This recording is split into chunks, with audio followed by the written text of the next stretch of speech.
what we've really come to understand is it's the hand action that actually drives. If you have good hands, you know what to do with your hands. So much works back into the body, and the golfer they're empowered when they know how to use their hands properly. Gentlemen? Yeah, tremendous. The yardstick's very similar. I mean, you come from Canada, so you got an ice hockey puck. I always have an ice hockey stick with me. In fact, I'm missing a hockey game for this. Okay, well, in that case, we'll make an apology for you. But the yardstick's very nice and light, so it as a beginner, you can really start to learn. Some people, then, they're so stiff in their arm muscles here that you don't want to strain your arm, but eventually, if you just keep doing it, you'll find that you can get that fully uncocked position, and the club and this yardstick fits in line with the arm. So when I put the right hand on, and we haven't really talked about the right hand a lot yet, or any, so we better talk about what the right hand does, because the left hand alone you can have a great left hand, but if your right hand is misbehaving, it'll undo a good left hand action.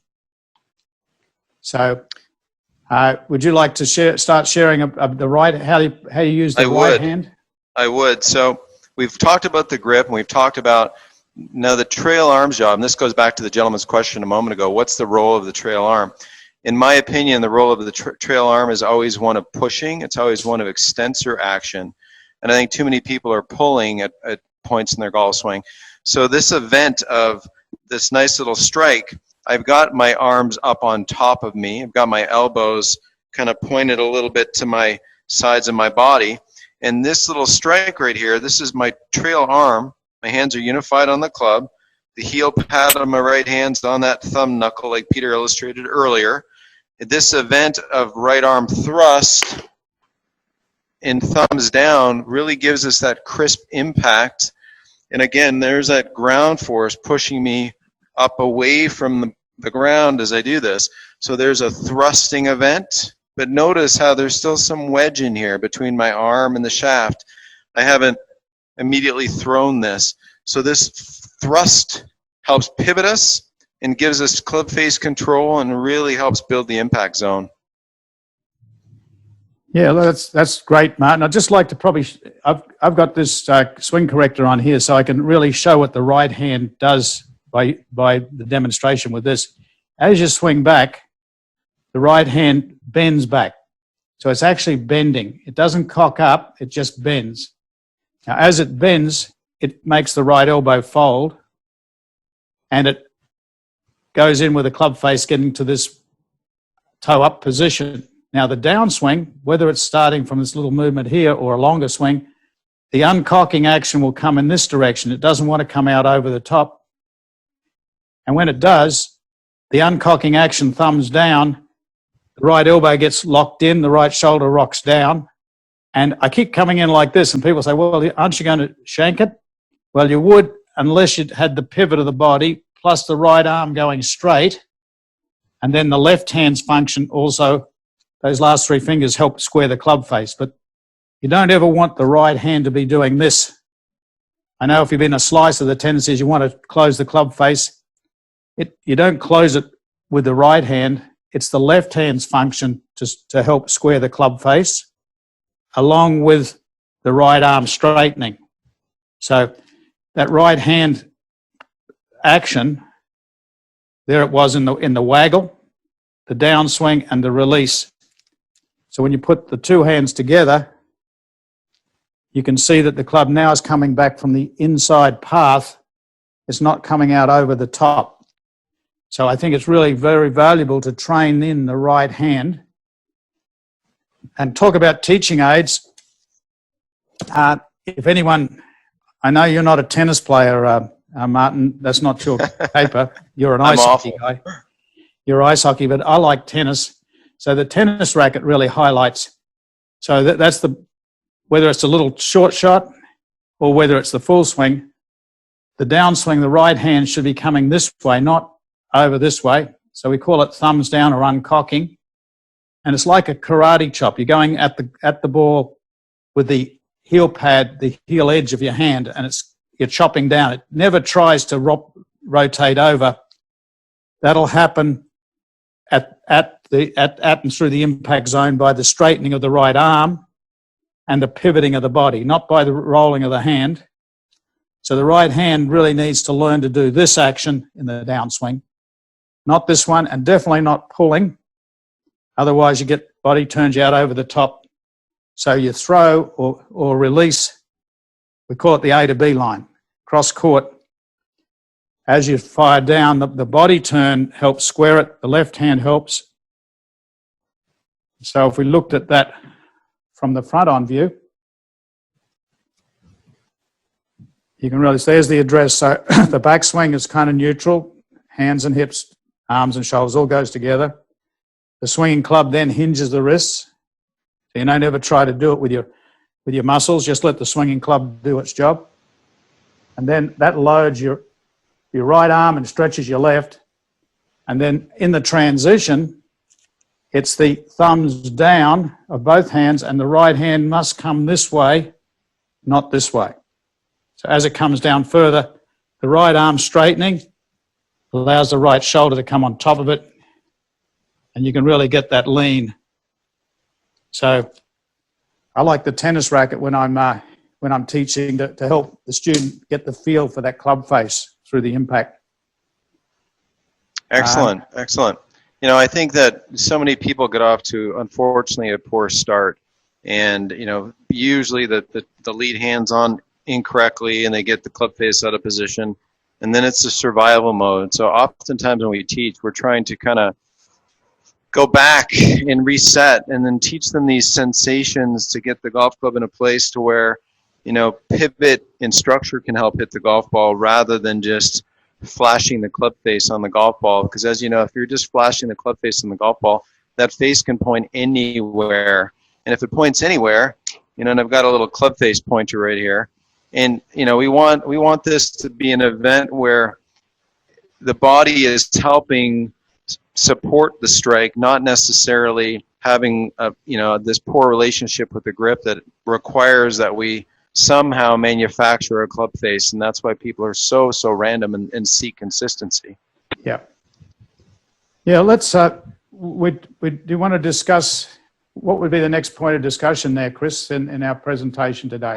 I think the point in discussion is there seems to be quite a few questions here. We won't get to all your questions today, but we're going to answer them in the future. But the cause of this late hit angle, you know, the transition from the top of the swing, you know, what causes a late hit angle, guys?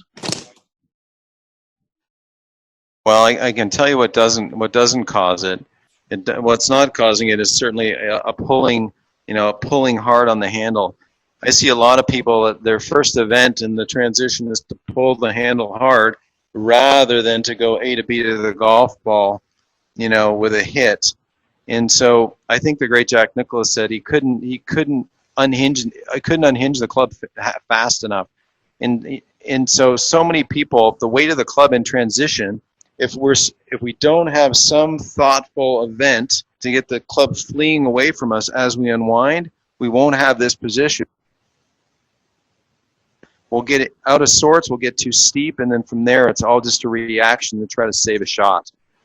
Peter, why don't you show us that cool thing you've got there? I saw that years ago. Yeah, this is the bicycle flag, and basically I've got a grip on the end of it. So basically our big breakthrough was that what causes the late hit is not a pulling action. You don't have to try to hold on and delay. Even though you might feel the pull in the muscles, the actual cause of the late hit and the cause of the feeling of pull is actually the way you use your hands to throw the club head in the correct direction. Now I'm going to put a ball out here because I don't want to hit the furniture behind. So if I'm set up to the golf ball and it's out there, when I swing, the club head's going to be back over somewhere out over here, especially with the driver. Now, if I tend to throw it down the target line, try to go down where I want the ball to go, what I get is I get throwaway. So if I go back and I try to go down the target line, I certainly will lose the angle early. But if I fire the club head directly down and out at the golf ball, what you'll discover is that the late hit angle, this rod keeps bending back. The more I throw out to the right, make sure I don't hit anything behind me, The more I throw to the right, the more late hit angles are created. So the late hit is an effect of the direction of the hit. So if I throw it, I'll just come to this spot here. Make sure I don't want to hit Ben Hogan back here. Here's my man over here. This photograph was given to me by Jules Alexander, the man that did the photograph. And he's a fantastic Hogan devotee, the same as I am. And I love George Knudsen. And I love Mo Norman too because of his work ethic and the way his ball control. But basically, the more I throw this down the target line, the more I'll we call it throwaway. And certainly no golfer wants to lose the angle. But it's not a case of stopping the throw, it's just a case of redirecting the throw in the right direction. So when I throw it, what we call a cross court, if we're playing tennis, then when you slow that down, you'll see there's a tremendous amount of lag. So the late hit is an effect of the direction of the throw and nothing more. So don't get rid of your throwing action, just improve your ability to throw in the right direction. Yeah, you got the loop there. Share us the loop. So yeah, I've got the hula hoop right here. So the direction of throw is really kind of the angle from the top of the backswing in that direction to the golf ball. It doesn't keep going out to right field for any kind of infinity. Our body back up and in. But some of the feelings that have really helped my students, I've taken a wet rag and I've hung a wet rag on their club head, and I've said to them, as though the camera watching me, I've said to them, okay, now throw the wet rag at me. This sensation, not a club head going to a target line, a club head fleeing away from them, gets them in a position now where they can have an inside-out hit to that meaningful low point past the golf ball before the club comes back up and into their finishing form. So it's really to understand the geometry and shape of the swing is critical. But I think you're getting a few nuggets in this brief webinar. I know we're kind of running to our end point here pretty quickly, but some good stuff sharing there with you, Peter. Thank you. Yeah, well, thanks, Martin. That really helps explain that the path of the swing. Golf's an inclined circular motion. You're not like down here in Australia, we play cricket, so we're going down the wicket for a straight bat. Golf is not. Golf is more like it's a tennis swing on an incline. So once you can get that picture in your mind, then will allow you the freedom to really. Golf's a two-target game. While the ball needs to go to the flag, that's for sure, or the middle of the fairway. The club head has to go to the ball, and so the direction the club head goes in is not the same as the golf ball. Only at the very bottom of the swing are they both marrying up to the target. And I think what you said after that, what's also important, the club doesn't continue out. When you got that correct impact zone, everything comes around and you don't get that flippy wristed. You stay in the shot, what we call staying in the angle for long enough. You don't come up out of it too soon. It's just a result. The better you throw, the better your body responds to that throwing action, and you can finish up in a nice, easy, balanced position. You won't put any strain on the back if you swing it according to this A to B path. Excellent. Chris, I know we've gone our hour now. What elements do you want to finish up with? Well, now it's for people's homework. Okay, so we've got a little bit of homework for everybody. Excellent. So basically your homework is to study. We've recorded this video, by the way, so it will be available for everybody.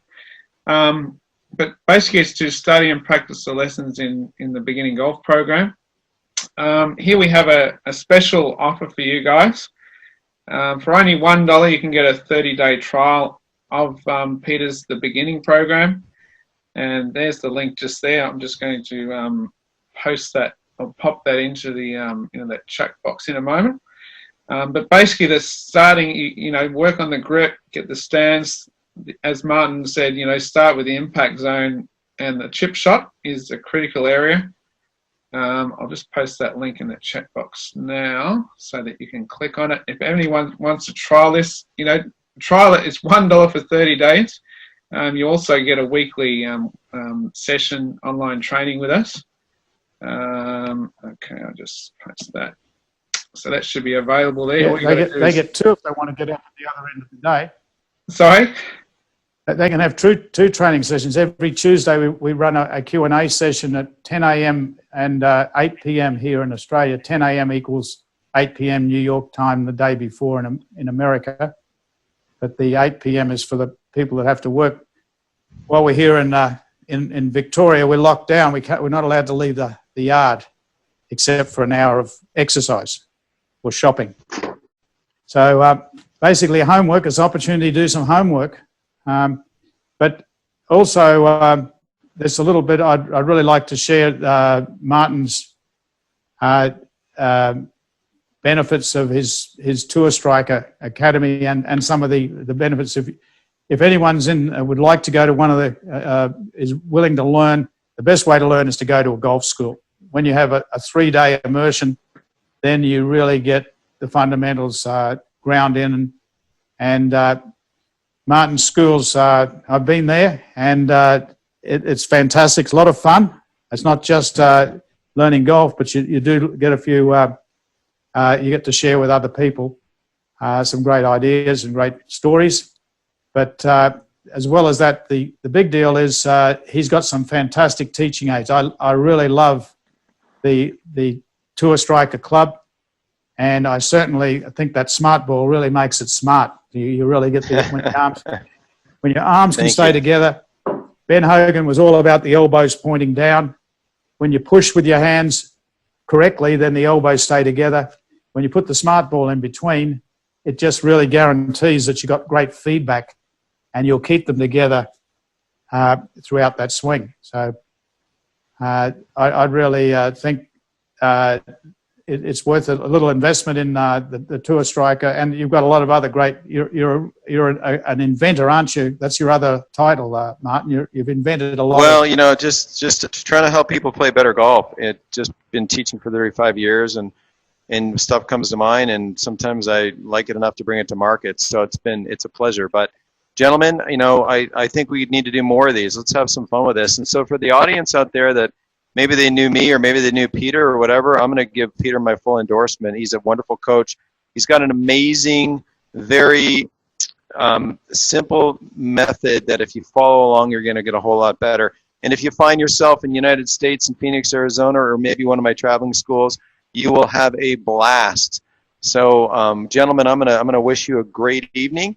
And I think it's about time we let everybody kind of go relax at home. But I want to thank everybody for watching. And Chris, thanks for hosting.